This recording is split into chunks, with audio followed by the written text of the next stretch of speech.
DR3 bonus pod. So some context before Nicole starts screaming. We recorded the podcast a little early this week, and Nicole on said podcast said, you know what's going to happen? What's going to happen is they're going to announce Daniel Ricciardo is getting the AlphaTauri seat. Today, I have been traveling all day. I've been on flights all day, and before I get on that first flight, you know what I see? I see exactly that bit of news, and we have not discussed it yet. Nicole Katz, are you okay? I am unwell, and literally, as you're texting me this morning, I'm like, no. I was in such unbelievable denial. I was like, there's no way. And then I think also just the Oscar Piastri situation of it all was like, until like Daniel says something, like I won't acknowledge it, because they could just be like everyone's celebrating, and then he's like, I didn't give permission for this to happen because we've seen it happen before. But oh my gosh, I am backtracking entirely on every single thing that I said a couple episodes ago about Daniel Ricciardo should focus on his mental health and just be happy outside of the grid, because I am hyped. I am so excited, and I'm sorry, Nick. This has nothing to do with Nyck de Vries. Yeah. Before more screaming, I do think it's worth pointing out, like, F Red Bull and how they handle things. So wrong. It is, like, no rookie. Someone put this really well on social media today, but if you decided after one race that you desperately needed a driver you never wanted, you hire them, and then you instantly regret hiring them, whose fault is that? Because it is not Nyck de Vries' fault. No. Definitely not Nick's fault. I feel endlessly sorry for him, and I don't want Nicole's screaming to come across like Nicole doesn't also feel endlessly sorry. No, I feel so bad for Nyck de Yes. Vries. And I also have to acknowledge... And Red Bull sucks. Right, like, Red Bull sucks, and also, like, wow, Daniel Ricciardo has to drive the AlphaTauri, which, look, I understand, and I'm not trying to focus on that right now. This is a moment of unbelievable, like, you want to know how I feel right now? Go to F1's main Instagram account and see, like, 9 back-to-back posts of Daniel Ricciardo's face, and you're just like, was someone kind of missing Daniel Ricciardo on the grid? Because, yes, everyone was. I'm not excited about him. Okay, right. Okay, great. But I'm not going to ruin your moment. No, thank you for not taking This is about you. I'm so unbelievably excited, and I'm not focusing on the unbelievable brick of a car that he now has to operate and drive and go through. Whatever, doesn't matter. Daniel Ricciardo is going to be part of a race day. I don't know what ESPN's going to do about the grandstand. It does not matter. Oh my god, the content. Those were my favorite tweets when everyone was like, but what about the grandstand? What about the grandstand? Oh no. Yeah. So some actual, like, analysis here for a second. I think the general consensus here is that Yuki and Daniel are going to duke it out for Checo's Red Bull seat for the rest of the season. I think that if that wasn't the intention, I think they would have put anyone but Daniel Ricciardo in that seat. 100%. Second thing that has come out since is, I know there's a lot of people upset about Liam Lawson, but apparently, like, the AlphaTauri seat for next year is his no matter what, because this is like a who's gonna get Checo's seat kind of situation, and not like, apparently they didn't want to pull him out of Super Formula when he's doing so well and, like, disrupt his development, I believe is the quote. But, like, yeah, Red Bull's really great at developing drivers. Moving on. And then there was another, there was a good thought there, but then it turned into screaming in my head about how this is going to be a really interesting, like, you and I are now probably going to spend the rest of the season like Team Yuki, Team Daniel, and that's going to be wild. I was not ready. Like, I thought there was at least to, like, silly season, like, maybe. And that was, like, the part of my brain that was like, two races. Daniel Ricciardo's going to come back to the grid and like, no. Haha, like, this morning I was like, oh wow, I was looking at all of the pictures from testing, and I'm like, wow, the number 3 on the car. Seb! Oh my god, no. Honestly, that's when I lost it. That is when I officially was like, oh no, I'm totally unbelievably hyped and on this train of just unbelievable excitement and ignoring everything else about this. The Seb photos were just, he comes over and he's like, just, I'm gonna just come over and say hi and not gonna say who I am. And then Daniel's face is like, oh my gosh, it's Seb. And I'm just, can't do it, cannot, I don't. I wish they were at any other team but Red Bull, but like that is where it happened. And the moment itself separating from the evil empire was so cute. Continue your screaming for a second. Buy me some time because I did find the actual lap times that happened at testing today because there was a lot of misinformation about his lap times and there were some people saying some wrong stuff. So I would like to tell everyone. Right. I would literally love to hear some actual lap times or anything that's logical that I could like grasp on to just like grasp onto and hold on to reality because I really do find myself slipping away, which is kind of unfortunate because I do definitely think I found myself in a place of coming to terms with Daniel Ricciardo's career path and just all of the choices that he's made and everything. But you know, pace. Right. The lack of pace. No, the best tweet today was the entire mathematical PEMDAS equation of like, in order for like Daniel Ricciardo to get the seat at AlphaTauri, like it was just the unbelievable trail of like everyone that basically replaced Daniel Ricciardo at Red Bull that led to Daniel Ricciardo being at AlphaTauri. I also like the ones that are like Alex Albon's appendix burst, and now Daniel Ricciardo is back in an AlphaTauri. Like, what is happening? And then there was also like, I mean, and then there were also some great ones. Like Alex Albon did not go through all that pain to finally get Nyck de Vries an F1 seat for it to happen like this. Like, also just when will people stop trusting Red Bull? It's so frustrating to watch all these young drivers be like, it's a great opportunity, and it's like, no, it's not. It is not a great opportunity. They should have taken the Williams seat. I say they to like collectively all the young drivers who who are not named Logan Sargent, who apparently were offered that Williams seat first. Like, I have so many emotions. I'm all over the place. I literally am Mr. Krabs memeing of like excitement, but also like remember the reality of the situation, but also like Daniel Ricciardo's back on the grid. Okay, so I'm going to give some caveat before I give you this report from Chris Medland about the lap times. The caveat is, like, Red Bull is putting him in that seat because they don't think he's useless.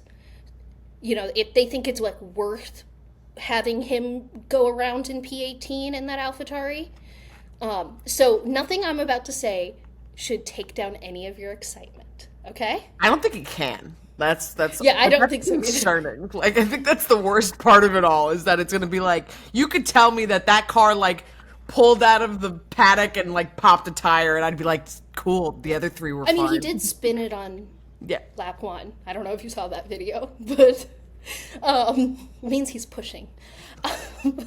So Pirelli has tested harder compound tires without blankets. So it's the continued testing of like the no tire blankets for next year. It was dry conditions versus qualifying was like mixed conditions. And Ricciardo's best time was 0.7 seconds off of Verstappen's pole time. So it was different tires, different conditions. Like we obviously can't really quantify it. So it's like a little silly because like I think the tire compounds are probably in the same range of like the harder compounds, but like did he try a soft but the conditions were better? So all this is telling me is guess what, he's not as fast as Max and we knew that. Like yeah. Woo! It's like yeah, that's cool. That would have been I don't know what I'm supposed to like act. Yeah, but I thought it was know. like it's the only real information like we've gotten about his pace, and like he was the fastest driver. He did the fastest lap of the day, but he was running in the Red Bull against the Haas and the Williams. I can't receive news of like legitimate like data. Yeah, you're like Briana. I just want to scream more. No, but like my brain's like he's in a seat, but there's like. Like I feel like I can't absorb this information at the same time because one does not equal the other in my brain. What? I don't know. I just want to know how long this excitement's gonna last. Like same. Like, okay, if we get to Hungary and he is slower than Yuki in qualifying, is like the positivity still there?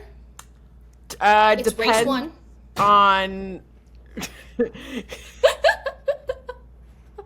That's enough. You don't actually need to answer the question. Right. I just am curious because I want to live in the hype, but I'm also like, I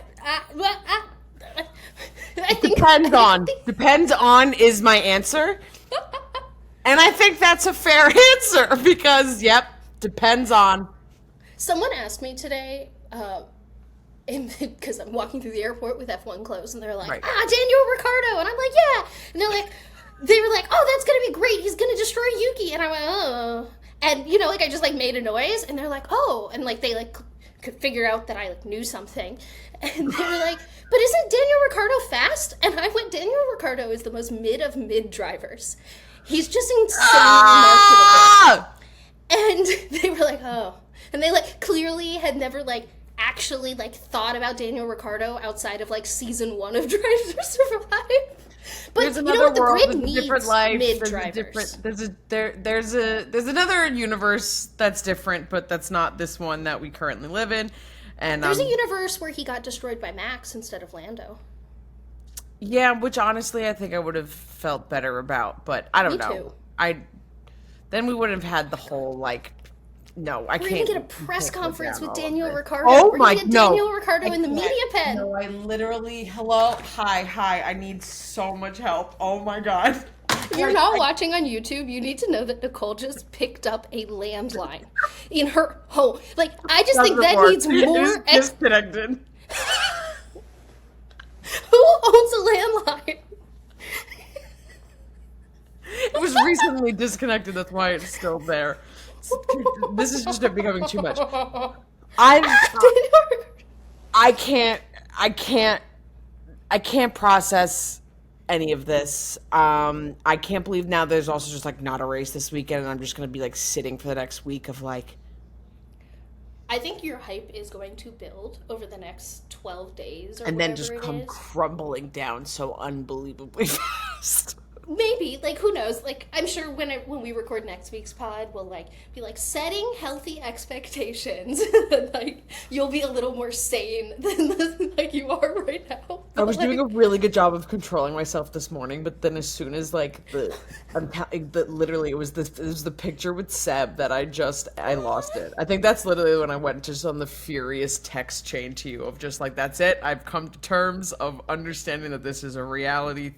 Because my brain was not believing that Daniel Ricciardo was going to be on the grid at all this year. This is what I was trying to pull up. I wanted to pull up Nicole's, moment of realization over text message, just because it is worth. So, all morning, I'm texting Nicole, Nope. hey, here's the update, here's who's reporting what, and I went from, okay, there's, one Dutch news outlet, and, their source is a guy, and then, then it was reported by another Dutch news outlet, and it was multiple sources, and I was that's more than just one guy. And then so basically I was giving Nicole the play-by-play, and then it happened, and I didn't even get a response. I got on a plane. I was doing my job. You were at work, not even looking at my phone. This existed for a good amount of time, and I had no idea. So Nicole just responds to my whole thing, OMG, sorry, busy work morning. And I'm this is the Nicole, the Daniel Ricciardo fanatic Nicole Katz. That is not the response. So in all caps, I go, are you okay? No, because I didn't process that any of it was real. Because I was nope, until I see, and then I saw. Yeah, she goes, I just want to hear it from Red Bull. I literally won't believe it until then, TBH. By the way, this entire conversation is happening in all caps. Yes, that is in all caps. And I screamed, Chris Medlin reported it. She goes, I know, but I just can't. Can't not process. I get on a plane. Yep. And then I come off to what I believe to be, I can't even, but it goes Eve, and then a bunch of gibberish. Yeah. And then separate line, believe this. Separate line, OMG. Separate line, just Daniel Ricciardo's name. Then time, she took a break, because I wasn't responding, because I was on a plane, and just goes, I'm gonna lose it. Yeah. I have to be a person at work, OMG.